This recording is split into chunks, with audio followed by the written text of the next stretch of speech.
పరమేశ్వరుడు పరమజ్యోతి స్వరూపుడపుట చేత ఈ ఏకహారతిని దర్శించుకోవడం వల్ల పరమేశ్వరుడి అనుగ్రహం పొంది అజ్ఞానం నశించి జ్ఞానము ప్రకాశించు.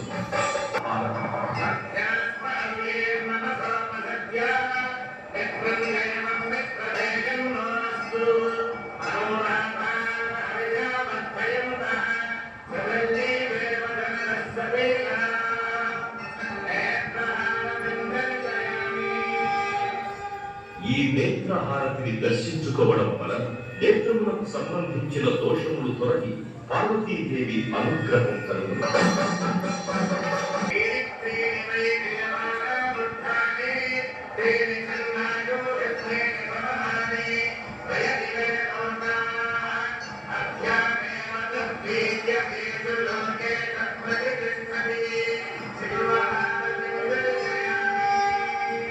బిల్వపత్రం పరమేశ్వరుడికి ప్రీతి ఎదుట చేత ఈ బిల్వహారతిని దర్శించుకోవడం వల్ల 3 జన్మలలో చేసిన పాపములు తొలగిపోవు.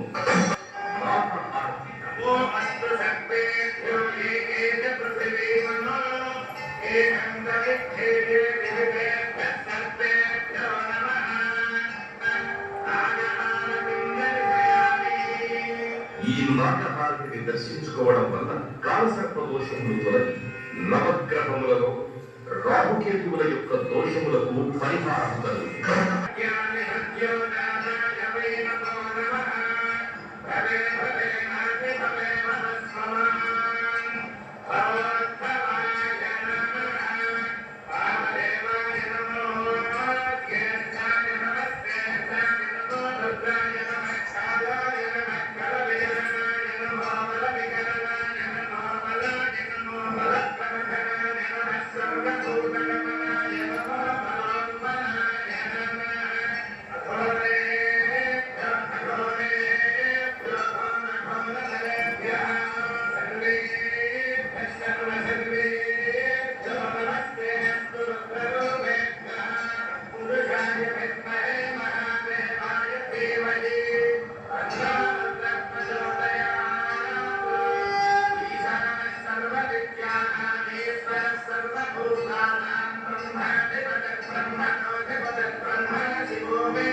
తూర్పున సత్యోజాత ముఖము, దక్షిణమున అఘోర ముఖము, పశ్చిమమున వామదేవ ముఖము, ఉత్తరమున ఈశాన ముఖము, ఊర్ధ్వమున శాంత ముఖము విరాజిల్లుతూ ఉండును కావున ఈ పంచహారతి దర్శించుకోవడం వలన శత్రుబాధలు తొలగి ఆరోగ్యము, మనశ్శాంతి, విజ్ఞానము కలుగు.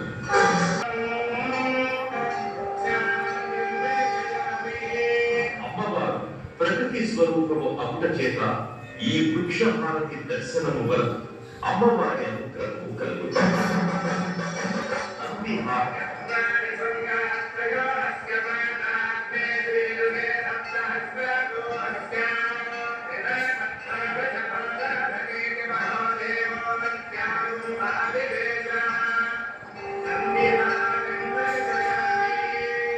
నంది ప్రబధగణములలో ప్రథముడు అపుట చేత ఈ నంది హారతి దర్శించుకోవడం వల్ల పార్వతీ పరమేశ్వరుల అనుగ్రహం కలుగుతుంది.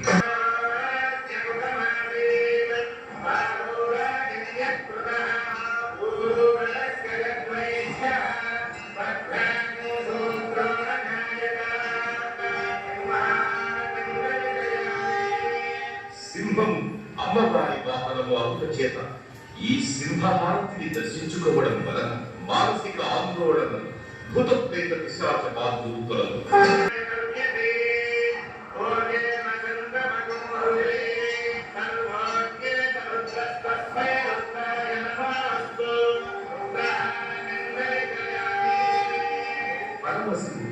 రుద్ర స్వరూపుడంత చేత ఈ రుద్రహారతి దర్శనం వలన విద్యాబుద్ధి మనశుద్ధి కలిగి ఈర్ష అసూయ ద్వేషములు తొలగుతాయి.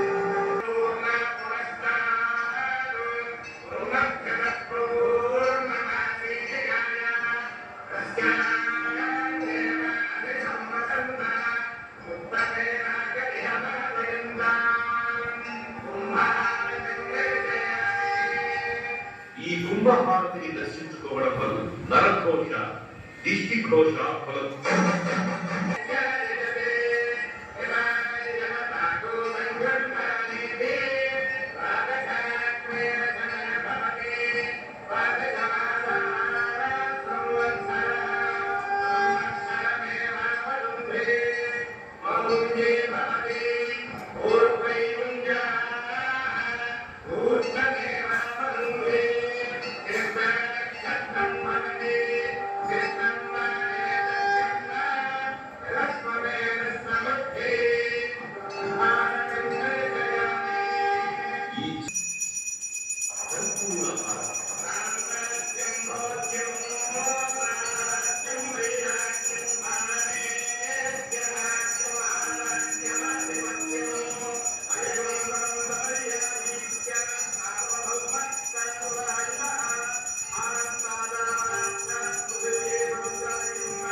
కర్పూర హారతిని దర్శించుకోవడం వలన దోషములు నశించి నిత్య శుభమంగళము శ్రీ లక్ష్మీదేవి అనుగ్రహము పొందుతుంది.